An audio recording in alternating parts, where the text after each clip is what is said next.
Welcome, thanks for watching, thanks for subscribing. In this video we will be reviewing the Star Trek, the official Starships collection, USS Enterprise, NCC 1701, Star Trek Beyond, special issue. This is one of the XL, the extra large models. Constitution class, launched 2258, Kelvin timeline, Captain James T. Kirk. Kelvin timeline. Yes, I would agree with that.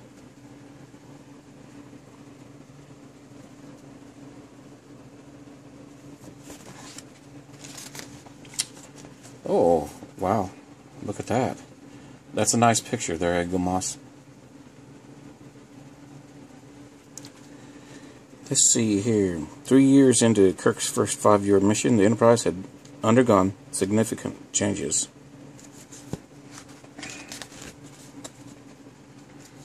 Oh, that's another nice picture. Redesigning Enterprise. For Star Trek Beyond, the Enterprise was rethought and redesigned to make it more elegant and more fragile. Director Justin Lin wanted the film to be literally tearing Star Trek apart, then putting it back together again. And the Enterprise would be that symbol. Okay. Because he wanted the Enterprise A, which makes its debut at the end of the movie, it took to look stronger and tougher than its predecessor. He told the art department and the visual effects team to redesign the earlier version of the Enterprise to emphasize its fragility. And if you remember, at the end of the first 2009, or no, I'm sorry, at the end of Star Trek Into Darkness, the Enterprise is fairly well destroyed and it had to be refit. And at the end of the movie, we do see a slightly different Enterprise.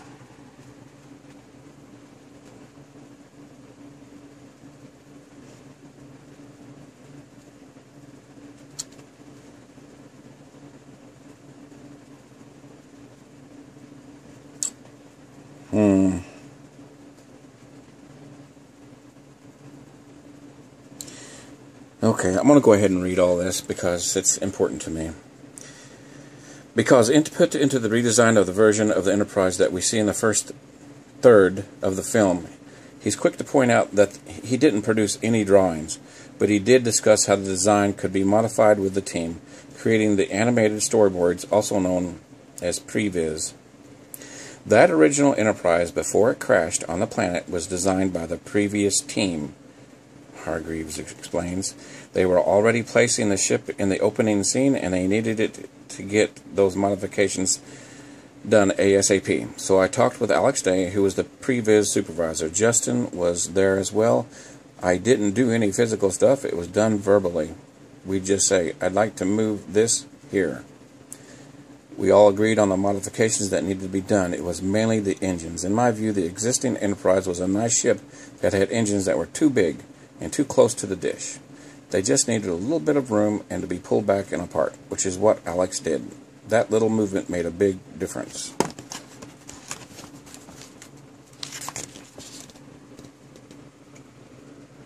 People who did not like that ship at all loved it once it was done. It was amazing. The Enterprise's impulse engines had been redesigned for the end of Star Trek Into Darkness. That's the scene that I was talking about. As you can see, it's got 2 impulse engines, or one big one with a pinch in the middle.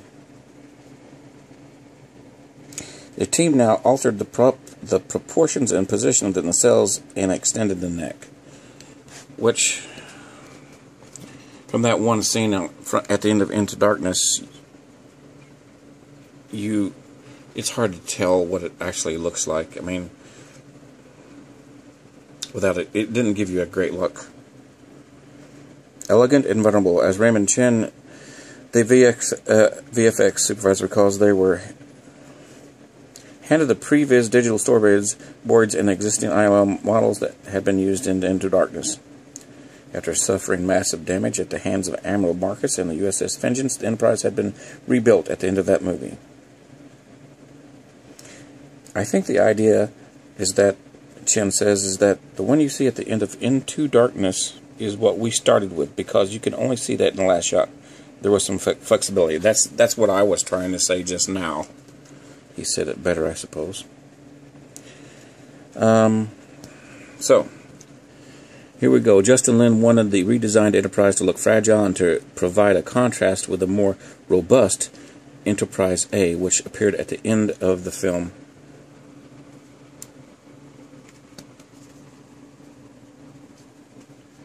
Double Negative produced concept art showing the redesigned Enterprise in action. The painting shows it traveling through the debris field that hides Altamid from the rest of the galaxy.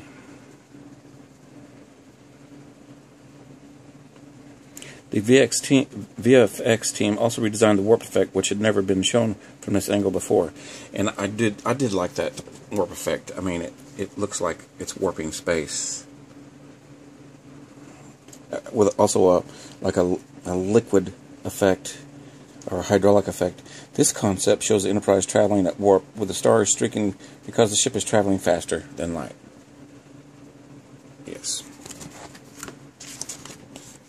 Whoa. Like I said, these magazines are worth it. They have some beautiful pictures in them.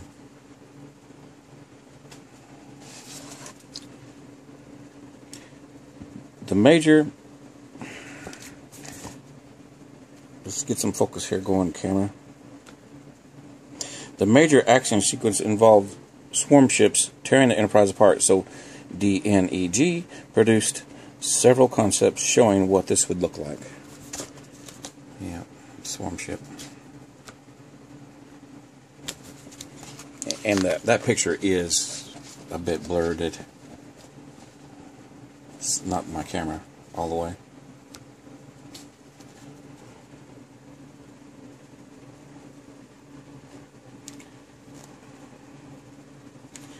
Some pretty cool paintings. Let's see what this says. In this artwork, the swarm ships shoot through the Enterprise like bullets. Lynn wanted the nacelle pylons in the neck to look thinner so they would look more vulnerable to this kind of attack. I don't know. Changing the ship, its design, to accommodate the story. I just think the story should be changed to accommodate. But let's see. Eventually, the Enterprise would be almost completely shredded, leaving the structure underneath. The finished sequence involved more than a dozen stages of damage. Yeah, I remember that scene. I thought, well, they're destroying the Enterprise again. Like a car wreck, you can't look away, huh? At least I didn't really get attached to this design. Didn't have time.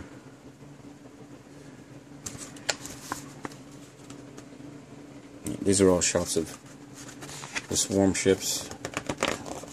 And of course, this reminded me of the saucer was built as I wish this camera would focus a little bit better today. I think it's because of the black blue printing. The saucer was built as a separate element under the skin. The outer edge was built in some detail with rooms, corridors, wires, and piping. This reminded me of Star Trek Generations when the D saucer crashed, you know. So we've already seen that, really. The exact number of thrusters and their positions were altered after the model of the Enterprise had been built. The original layout didn't show enough thrusters, so the ship was redesigned to make that shot work. Well, the convenience of CG, right? And there's the saucer crashed. Of course, look at the trees. That's a big Enterprise. That's what kind of bugged me about the newer movies, because I never knew exactly how big the Enterprise was, or it seemed to change shape. Or size, I'm sorry. It seemed to change size in different scenes. And there she is. The new Enterprise A was designed by Shane Hargraves. They started with concept art and then built a CG model. I gotta be honest, I didn't like this design. And here we have the sequence at the end of the movie shows the Enterprise A being built from scratch. Because so much of the interior was shown, the team at DNEG had to think about the ship's underlying structure and what function each part of the interior served. That part was actually pretty cool. I liked it. And so this, if any more movies were to be made, would be the next Enterprise we would have seen in the Kelvin universe. Here's this. Look, check it out. That's a really good picture. I love it.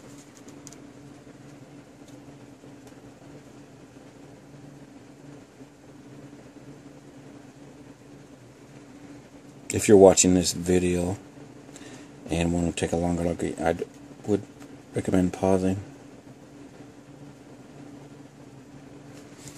I like blow-up pictures, you know, or exploded pictures, and that is it. Let's take a look at this ship. These XL versions come in a nice looking box.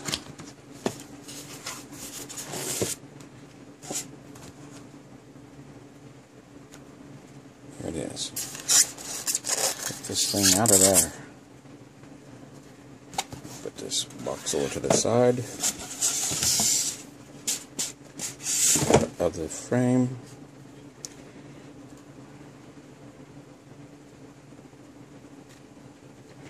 As you can see that font is reminiscent of the Enterprise. Well, I don't know. See, it's hard to explain what that looks like to me. And here's a side version. Like I said, I really didn't like this design. I liked the movie Star Trek Beyond, but I did not like this Enterprise design at all. A lot of people loved this design, thought it was an improvement. I did not. I liked the other design from the 2009 movie. We got some Aztecing going on there that eaglemoss did a good job, and they should, since this is the XL version.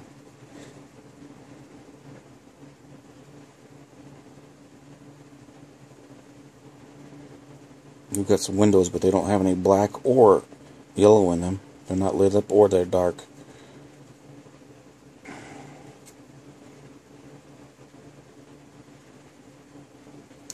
I like the nacelles, okay. I just don't like the pylons. I don't like them where they attach on the nacelles. I think they should be better. The Enterprise is elegant and strong at the same time, in my opinion. It should be. Don't redesign a ship to make it look fragile. I mean, I don't know. Now, I like that Fusard scoop, the detail there. See if we can zoom in on that. Please. Talk nice to the camera.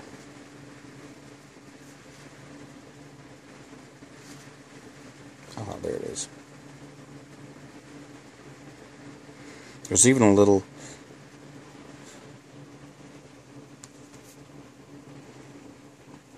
can you see that?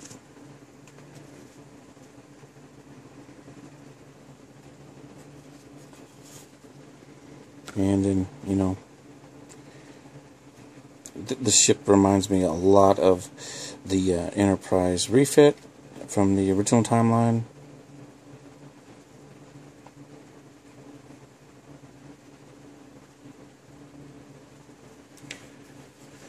See what these back of these look like. Focus, please. That's a lot on my camera. There we go.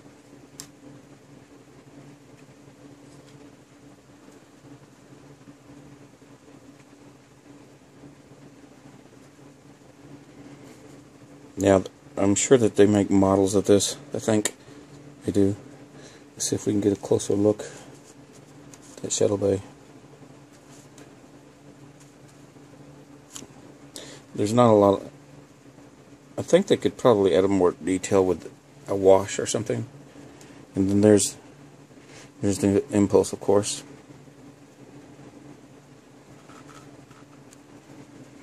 And here's a comparison of the 2009 movie Enterprise and the Star Trek Beyond Enterprise.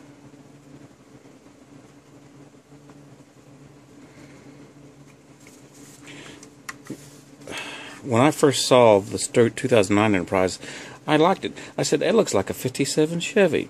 And I'll be darned, when I looked it up, the designer, and his name was Church. His last name was Church. He was told to make it look like a 57 Chevy. I thought that was interesting because that's what I associated it with. It was supposed to look like a starship from a previous time. So,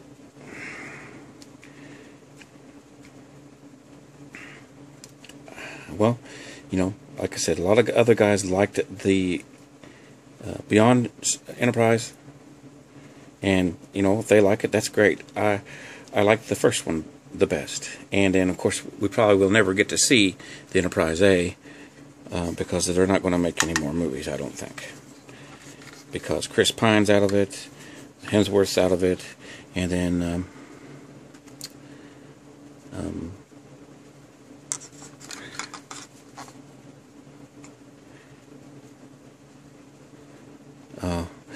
the actor who played Chekhov, I don't know why I can't remember his name right now, he died.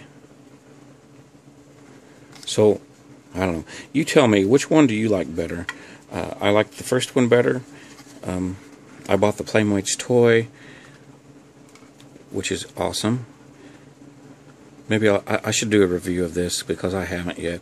I've displayed some that I haven't reviewed yet before I started doing this, and I should review them too. But now I will say the Beyond Enterprise does have better Aztecing that is noticeable. But you tell me what you think. Beyond was a good movie. The 2009 was a good movie. So, you know, I'm glad I got this, but I like the first one.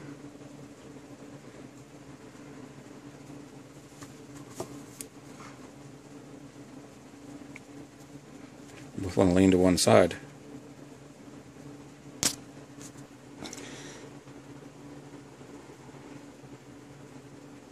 Don't crash. And here, you know, the ship is destroyed, so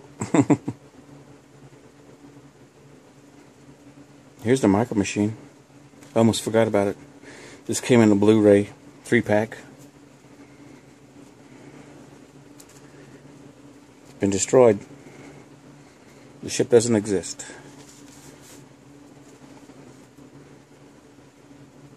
Thanks for watching. Thanks for subscribing. See you next video.